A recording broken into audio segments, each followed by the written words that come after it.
Ini dia 15 kebiasaan orang sukses dan kaya yang kalian belum tentu punya.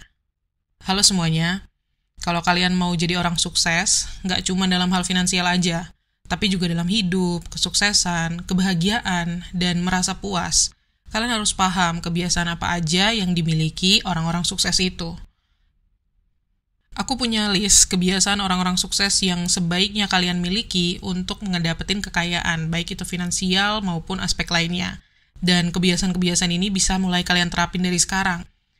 Oke, kebiasaan yang pertama yang harus kalian punya adalah selalu memberikan yang terbaik. Yang satu ini memang agak berat, apalagi setelah banyak orang ngomongin tentang quiet quitting dan gak mau ngasih usaha lebih dari apa yang diminta perusahaan. Tapi nih, kalau kalian nggak mau ngasih usaha lebih dari yang ditugaskan, ketika di kantor ada kesempatan promosi misalnya, ada peluang untuk naik ke jenjang karir yang lebih tinggi, menurut kalian siapa yang bakalan dapetin itu? Orang yang cuma kerja seadanya, atau yang selalu ngasih usaha ekstra dan melakukan lebih?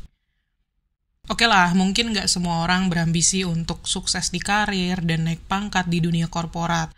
Itu pilihan masing-masing. Tapi kalau kalian mau jadi orang yang ambisius, gigih, dan sukses, kalian nggak bisa cuma puas dengan standar minimum. Kalian harus siap kerja keras, ngasih yang terbaik, dan totalitas dalam segala hal yang kalian kerjain.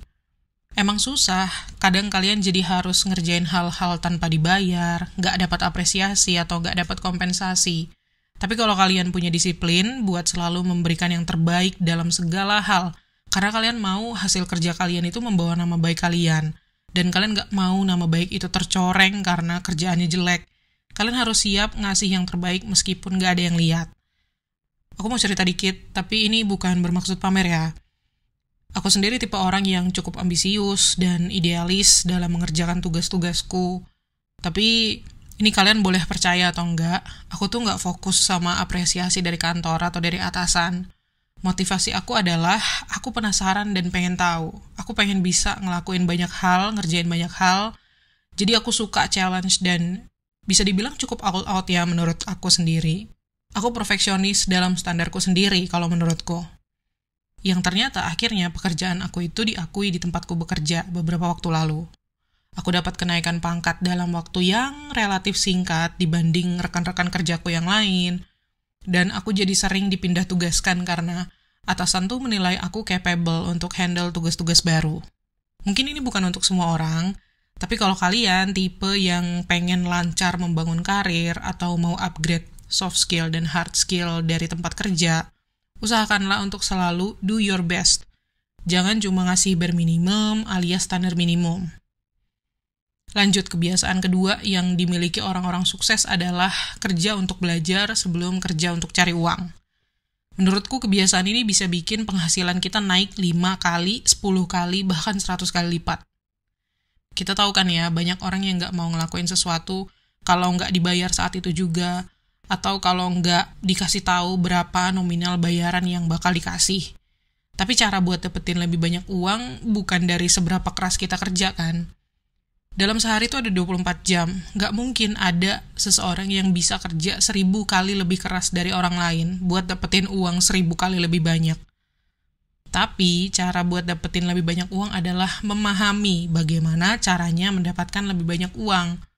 Ini artinya kita harus siap bekerja untuk belajar dulu sebelum kerja untuk cari uang. Kalau kalian terlalu fokus sama berapa banyak uang yang kalian hasilin hari ini, bulan ini, bakal hampir mustahil deh buat ngembangin penghasilan kalian. Di dunia kerja, seringkali kita tuh baru bisa dapat kenaikan gaji ataupun kenaikan posisi karena kita lebih dulu mau bekerja untuk belajar, mengerjakan tugas-tugas yang tanggung jawabnya lebih besar sebelum mengerjakan hal itu untuk benar-benar dapetin kompensasinya. Kalau kalian terus-terusan bekerja hanya untuk mencari imbalan, hanya demi imbalan, bakalan susah banget buat jadi sukses. Karena kalian harus mau mulai dulu, belajar, kenalan sama banyak orang, dan ngebangun koneksi, supaya bisa dapetin peluang pekerjaan yang bagus. Dan ketika melakukan semua itu, kalian harus siap bekerja keras dan ngasih yang terbaik. Next, kebiasaan ketiga yang harus kalian latih kalau pengen jadi sukses dan kaya adalah terbiasa mendapatkan uang tanpa harus pamer ke orang lain. Yang satu ini lebih ke soal finansial ya khususnya. Tapi salah satu kebebasan terbesar di dunia, menurutku adalah saat kita punya uang dan gak ngerasa perlu menghamburkan uang itu, mengeluarkan uang itu buat menunjukkan penghasilan kita. Kalau kita bisa kayak gini, kalau kalian bisa punya mindset gak perlu ngeluarin uang buat pamer di media sosial, gak perlu makan di luar cuman buat diposting, gak perlu liburan mahal atau punya barang-barang branded yang lagi-lagi cuman buat diposting, kalian bakal ngerasain yang namanya financial freedom atau merdeka secara finansial. Karena dengan gak banyak belanjain uang hanya untuk pamer, kalian itu bekerja, mendapatkan uang, itu buat bikin diri kalian sendiri kaya dengan menyimpan uang kalian, ya kan? Baik itu disimpan buat dana darurat, investasi, maupun dana-dana untuk rencana masa depan kalian. Dan artinya kalian bisa lebih cepat daripada orang lain dalam mencapai tahap hidup, yaitu lebih leluasa ngeluarin uang sebanyak yang kalian mau, buat liburan, ataupun buat punya barang-barang mewah tanpa harus mikirin harganya. Karena kalian udah bisa bayar itu semua dengan uang dari hasil keuntungan investasi kalian. Tapi sayangnya, kebanyakan orang terjebak dalam gaya hidup atau lebih tepatnya pola pikir membandingkan diri sendiri dengan pencapaian orang lain. Misalnya, aduh, ada tetangga umurnya 2 tahun lebih tua daripada aku, tapi dia udah punya barang mewah dan rumah yang lebih besar daripada punya aku. Atau bahkan yang lebih parah, astaga, sepupuku setahun lebih muda dari aku dan dia udah punya mobil yang lebih keren, lebih sering liburan ke luar negeri. Sementara aku, mobil bekas ke luar negeri juga baru sekali. Kalau kalian punya mindset yang kayak gitu, kalian gak bakal punya kesempatan untuk membangun kekayaan buat diri kalian sendiri, karena semua uang kalian itu habis buat bersaing sama teman-teman kalian di media sosial. Oke, lanjut yang keempat. Ketahui alasan kenapa kalian ingin mencapai kesuksesan. Ini bakal bikin kalian tetap semangat, terutama saat keadaan lagi sulit. Karena kalau kalian mau mencapai sesuatu yang besar, entah itu misalnya jadi influencer terkenal, sukses di YouTube, mulai bisnis, atau punya kemewahan lah dalam hidup, perjalanannya pasti bakalan berat. Akan ada malam-malam di mana kalian begadang, akan ada akhir pekan yang kalian habiskan untuk bekerja, akan ada momen-momen frustrasi dan stres, banyak trial and error, banyak jatuh bangun dan belajar dari kesalahan kalian sendiri. Tapi kalian harus ingat apa alasan kalian melakukan semua perjuangan dan kerja keras itu. Menurutku uang tuh motivator yang sifatnya sementara ya. Mungkin kita bakal kerja keras sampai dapetin 100 juta rupiah pertama, 500 juta rupiah pertama, atau mungkin 1 miliar rupiah pertama. Tapi setelah mencapai titik tertentu, kita bakal ngerasain kalau ada hal-hal yang gak bisa dibeli dengan uang. Dan saat itulah, kalian harus ingat alasan sebenarnya kenapa kalian kerja keras untuk jadi sukses. Misal, kalau kalian pengen bikin perubahan besar di aspek lingkungan hidup dan berdampak besar bagi bumi, kalian harus ingat kenapa kalian melakukan itu, untuk siapa, dan apa tujuannya. Kalau aku, salah satu cara mengingatkan diri sendiri yang biasanya aku pakai itu adalah dengan tulisan atau foto terkait motivasiku itu. Entah itu foto keluarga, orang tua, pasangan, atau ilustrasi pencapaian, atau bucket list, destinasi, atau lifetime wishes aku, atau dampak yang aku inginkan untuk komunitasku. Itu aku pasang jadi wallpaper handphone, wallpaper desktop, di meja kerja, dan di tempat-tempat yang sering aku lihat. Mungkin ada alasan kuat, mungkin ada sesuatu yang sangat menyakitkan yang terjadi yang membuat kalian pengen mengubah hidup dan mencapai kesuksesan. Pokoknya apapun itu, terus ingat itu dan taruh di tempat yang bisa kalian lihat supaya kalian selalu ingat. Karena ketika suatu hari keadaan kalian lagi sulit, yang mana itu pasti bakalan terjadi, kalian akan punya pengingat itu untuk terus maju meskipun sedang dalam kondisi sulit. Lanjut, yang kelima. Cari kesempatan dalam kegagalan. Menurutku kita beruntung banget ya kalau udah bisa nemuin hal ini. Jadi setiap kali kita nggak berhasil dalam ngelakuin sesuatu atau mengalami kerugian misalnya, kecil ataupun besar, kita selalu bisa menemukan peluang dan kesempatan lain dari situ. Jujur, channel yang lagi kalian tonton ini juga lahir dari kegagalanku dulu dalam mengatur keuangan. Aku sempat berada di siklus gaji ke gaji, bahkan sempat ketagihan pakai kredit card dan terlalu boros sampai melebihi penghasilanku. Aku sempat merasa nggak berdaya, putus asa. Aku nggak tahu gimana caranya keluar dari jebakan gaya hidup yang konsumtif. Bahkan beberapa tahun lalu aku pernah loh ketipu orang lewat telepon, disuruh bayar cicilan kendaraan. Aku nggak tahu itu penipuan dengan cara dihipnotis atau gimana. Yang jelas menurutku itu semua karena aku terlalu polos dan belum mengedukasi diri soal keuangan. Apalagi dulu dari kecil aku tuh nggak pernah dapet pelajaran gimana caranya mengatur uang sendiri. Sampai akhirnya aku belajar finansial lewat banyak ngobrol sama teman-teman dan orang-orang yang ahli di bidang keuangan personal, baca beberapa buku juga. Jadi aku bisa memperbaiki keuanganku. Dan karena aku juga suka bikin konten dan sharing hal-hal yang aku pelajari dan aku alami sendiri, jadilah YouTube Menuju Kekayaan yang sekarang lagi kalian tonton ini. Tentunya aku sekarang masih belajar juga tentang keuangan. Kita semua nggak pernah berhenti belajar kan, karena belajar adalah proses seumur hidup. Tapi intinya balik lagi, selalu ada peluang dalam kegagalan. Nggak punya uang, nggak punya tabungan, dan selalu nunggu gajian sebelum akhir bulan itu nggak enak. Gagal dalam berbisnis itu nggak enak. Bangkrut ketipu orang itu nggak enak. Rugi dan kehilangan uang dalam investasi itu lebih nggak enak lagi. Tapi setiap kali itu terjadi, paling nggak selalu ada kesempatan untuk belajar. Bahkan mungkin peluang bisnis. Tapi kita harus bisa menemukan kesempatan itu dan nggak membiarkan kegagalan bikin kita jadi terus terpuruk. Kadang-kadang ada hal yang nggak sesuai sama rencana dan keinginan kita. Kadang-kadang kita gagal. Kadang-kadang hidup itu terasa berat. Tapi kita harus terus bangkit lagi. Next, kebiasaan yang keenam adalah cuekin aja para haters. Agak lucu sih sebenarnya setiap kali kita mau ngelakuin sesuatu yang besar, entah itu jadi penyanyi, jadi aktor, jadi influencer, jadi YouTuber, atau memulai bisnis misalnya, pasti ada aja yang gak suka sama kita. Ada aja yang ngomonginnya gak enak. Mungkin pada awalnya semua pada bilang, wah, keren banget idenya. Jadi bisa ngelunasin utang, jadi kaya, mulai bisnis, mengejar mimpi. Tapi begitu kita mulai ngewujudin mimpi-mimpi itu, dukungan orang-orang tuh banyak yang berubah jadi iri atau nggak cemburu. Ada aja yang mulai ngomong, kamu nggak asik sekarang, sibuk sendiri mulu. Nggak pernah mau ikutan nongkrong seru-seruan sama teman-teman yang lain. Kamu nggak asik, sekarang udah nggak bisa diajak belanja bareng lagi. Dan semacam itulah.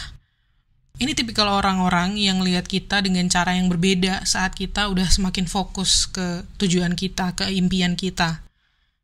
Dan makin aneh lagi ketika kita mulai sukses dan mereka mulai mikir, emang iya kerja ambisius ngejar karir di korporat itu worth it? Kan jadi kerja mulu, nggak punya kehidupan. Atau, bener nggak sih kamu dapat uang banyak padahal cuma bikin-bikin konten, kayak nggak beneran kerja deh? Terus saat kita semakin sukses dan mulai dikenal banyak orang, bakalan ada haters yang menilai kita berhasil karena hoki, kita dituduh ngejilat atasan supaya bisa naik pangkat, atau kita bisa sukses karena orang tua. Orang yang gak suka atau sirik tuh selalu mencari-cari alasan selain kerja keras kita untuk menjustifikasi kesuksesan kita. Dan saat kita udah semakin sukses, haters bakal mulai ngomong, aku dukung kamu selama ini. Memang agak aneh ya, suatu saat orang bisa support kita, setelah itu mereka benci kita, tapi di lain waktu mereka support kita lagi, dan seterusnya. Tapi yang harus kalian ingat adalah alasan kenapa kalian memulai perjuangan untuk menjadi sukses, dan kalian harus bisa nyuekin haters-haters itu. Karena kebencian bakal ada di mana-mana, di berbagai level, terutama kalau kalian mau ngelakuin sesuatu di depan publik. Kayak misalnya mulai channel YouTube, jadi influencer, aktor, atau penyanyi, kalian bakal nemuin banyak jenis kebencian. Misalnya jadi influencer di media sosial. Orang bakal ngasih komen-komen negatif soal cara kalian ngomong, penampilan kalian, atau bahkan hal-hal sepele, kayak apa yang kalian sukai. Tapi anggap aja itu semua cuman sisi gelap dari internet, sisi gelap netizen, dan kalian harus membiarkan para haters berkomentar negatif, sementara kalian terus membesar, bersinar, dan cuan. Oke? Lanjut, kebiasaan yang ketujuh, harus mau belajar dari kesalahan orang lain. Mampu belajar dari kesalahan sendiri tuh penting banget, dan kita jadi bisa ngehemat banyak uang. Tapi lebih-lebih lagi kalau kita bisa belajar dari kesalahan orang lain, kita bakal bisa 100 kali lebih cepat membangun kekayaan. Kesalahan tuh bagian dari hidup. Setiap orang pasti bikin kesalahan. Tapi kalau kalian bisa belajar dari kesalahan orang lain, perjalanan kalian menuju kekayaan atau kesuksesan atau apapun yang kalian targetkan bisa jadi lebih cepat dan lebih mudah. Karena kalian belajar dari kesalahan yang udah dilakukan oleh orang lain. Nah, gimana caranya belajar dari kesalahan orang lain? Belajar dari mereka langsung, ngobrol sama orang, baca buku, ikut kelas, cari mentor. Pelajarin apa yang udah orang lain lakukan. Jadi kalian nggak perlu ngelakuin hal yang sama. Ibaratnya, kalian bisa pelajarin gimana sebuah roda diciptakan, lalu lanjut bikin mobil dari situ. Ketika kalian mulai belajar dari kesalahan orang lain, kalian bisa mempercepat progres kalian sendiri dalam mencapai tujuan. Lanjut, yang ke-8, soal uang nih. Simpan uang kalian sendiri, terutama di tahap awal membangun kekayaan.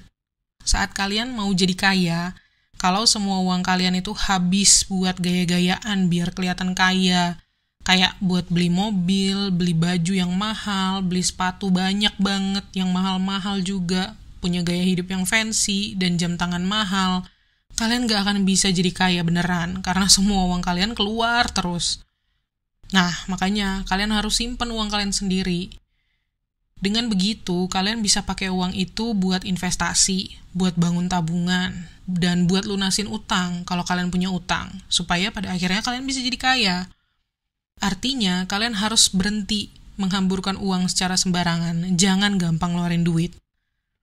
Next, yang ke-9, harus punya pola pikir menunda kesenangan. Ini yang susah, butuh pengorbanan, dan butuh keyakinan besar dari diri sendiri. Artinya, kita harus percaya sama apa yang kita lakuin dan tetap mempertahankan itu untuk waktu yang cukup lama.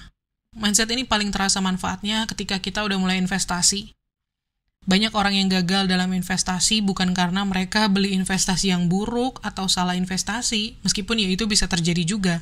Tapi seringnya adalah karena mereka nggak punya tuh kesabaran untuk mempertahankan investasi cukup lama, sampai sukses, sampai nilai investasinya jadi gede. Karena kondisi pasar saham yang naik turun itu bagian dari sistem ekonomi kita. Tapi kalau kita mau benar-benar jadi kaya dari investasi, kita harus bisa pegang investasi untuk waktu yang lama. Nggak bisa cuma sebentar aja. Contohnya Warren Buffett, salah satu dari 10 orang terkaya di dunia sekaligus juga salah satu investor tersukses di dunia saat ini. Dia baru bisa membangun 90-95% kekayaannya setelah usianya lebih dari 65 tahun. Karena dia terus ngebiarin uangnya berlipat ganda dan tumbuh dalam investasi. Dan memang butuh beberapa dekade untuk bisa melihat miliaran dolar itu tumbuh. Oke, dia memang gak miskin pas usianya 65 tahun. Begitu pula ketika dia umur 60 tahun. Saat itu dia emang udah super kaya. Tapi kalau kalian beneran pengen kekayaan kalian tumbuh dan berlipat ganda, kalian harus punya pola pikir jangka panjang, mindset delayed gratification atau menunda kesenangan. Dengan begitu, semua usaha, pembelajaran, dan uang kalian bisa tumbuh dan berkembang dengan efek yang berlipat ganda. Next, kebiasaan yang ke-10, harus mau ngambil risiko. Kalau kalian nggak mau ngambil risiko, baik itu dengan uang kalian atau dengan waktu kalian nggak bakal bisa lihat hasilnya. Mungkin kalian tipe orang yang rajin sekolah, rajin belajar, berjuang dapetin nilai bagus, bahkan dapetin beasiswa, bisa sekolah tinggi sampai dapat gelar yang bagus juga. Tapi melihat ada orang-orang yang nggak pernah ranking tinggi di sekolah, nilainya banyak yang B, C, atau D, tapi dia bisa punya penghasilan yang besar dan punya kehidupan mewah, kalian jadi kesal. Bahkan mungkin kalian mulai menyesal, dulu kalian lurus banget, tapi sekarang nggak bisa lebih baik dari orang lain yang nilainya di bawah kalian. Well, menurutku ternyata faktor kepintaran dan keberuntungan itu nggak cukup untuk dapat kesuksesan. Kita juga harus punya keberanian untuk mengambil risiko. Karena dengan berani ngambil risiko, kita jadi punya peluang lebih buat dapetin lebih banyak uang. Memang nggak menjamin bakal berhasil, tapi setidaknya kita jadi punya peluang. Lebih besar risikonya, lebih besar juga potensi, hasil, atau keuntungannya. Kata kuncinya tuh potensi. Mungkin kalian harus ngambil risiko buat keluar dari pekerjaan kalian sekarang, kalau mau ngebangun bisnis besar. Atau mungkin kalian harus ngambil risiko dengan menginvestasikan uang kalian supaya uang itu bisa berkembang. Atau mungkin juga kalian harus ambil risiko dengan waktu yang kalian punya untuk belajar sesuatu yang baru, supaya kalian bisa punya skill baru dan bahkan karir baru. Ini risiko-risiko yang harus kalian ambil. Tapi kalau kalian nggak mau, ya risikonya kalian nggak akan melihat keuntungan atau pembelajaran apapun. Next, yang ke-11, yaitu harus ingin menjalani hidup yang layak dijalani. Oke, aku memang banyak ngomongin soal keuangan ya, edukasi finansial di channel ini. Tapi hidup itu nggak cuma soal uang. Kita bisa punya ratusan juta, bahkan miliaran rupiah di rekening. Tapi kalau kita nggak sehat secara fisik, nggak sehat secara mental, depresi, cemas, nggak punya tujuan hidup, dan spiritual kita kacau, punya ratusan juta itu nggak ada gunanya.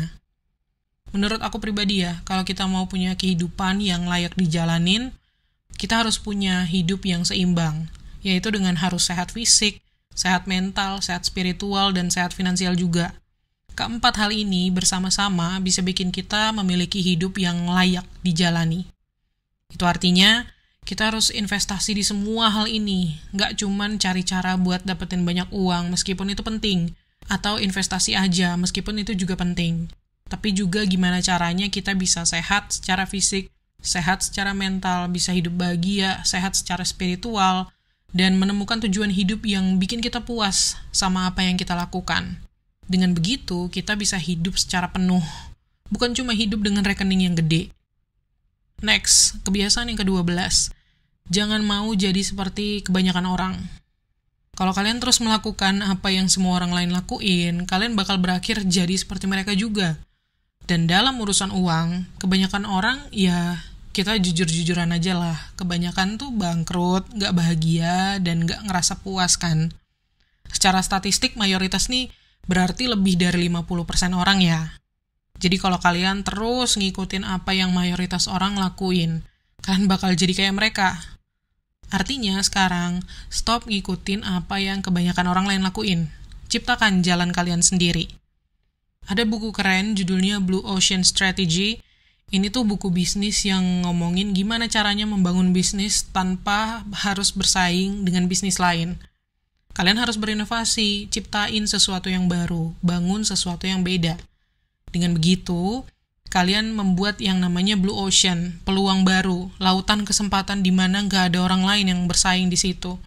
Karena kalian mau berpikir dengan cara yang berbeda, mau ngelakuin sesuatu yang beda, dan berani ngambil risiko. Kalau kalian mau sukses besar, kalian nggak bisa terus-terusan ngelakuin apa yang semua orang lakukan. Kalau kalian cuma bersaing dengan cara yang sama seperti orang lain, kalian cuma bakal terjebak dalam persaingan yang berdarah-darah lah. Tapi dengan mulai ngelakuin sesuatu yang beda, kalian bakal tampil beda, hasilnya juga beda. Next, kebiasaan yang ke-13, yaitu disiplin. Disiplin itu adalah tentang apa yang kalian lakuin di pagi hari. Gimana kalian ngadepin keadaan pas lagi susah, kalian bakal tetap kerja, tetap ngejalanin bisnis, tetap pegang investasi meskipun keadaan lagi sulit. Ini nih faktor yang bisa bikin kalian jadi lebih kaya atau enggak. Karena kalian bertahan meskipun situasinya sulit. Karena kadang-kadang kalian bakal nggak pengen bangun, kadang kalian bakal ngerasa nggak enak badan, kadang kalian cuma pengen tidur-tiduran aja di kasur. Ya kalau emang beneran sakit sih, sah-sah aja ya. Tapi kadang kalau ada hal yang harus diselesaikan, ada pekerjaan, ada tanggung jawab, ada kewajiban yang harus diselesaikan, ya itu harus diselesaikan. Kita hidup di budaya sekarang di mana disiplin itu kayak dianggap hal yang terlalu berlebihan. Dimana kita nggak harus ngelakuin sesuatu kalau kita lagi nggak mood ngelakuin itu. Kita nggak harus ngelakuin sesuatu kalau kita nggak mau.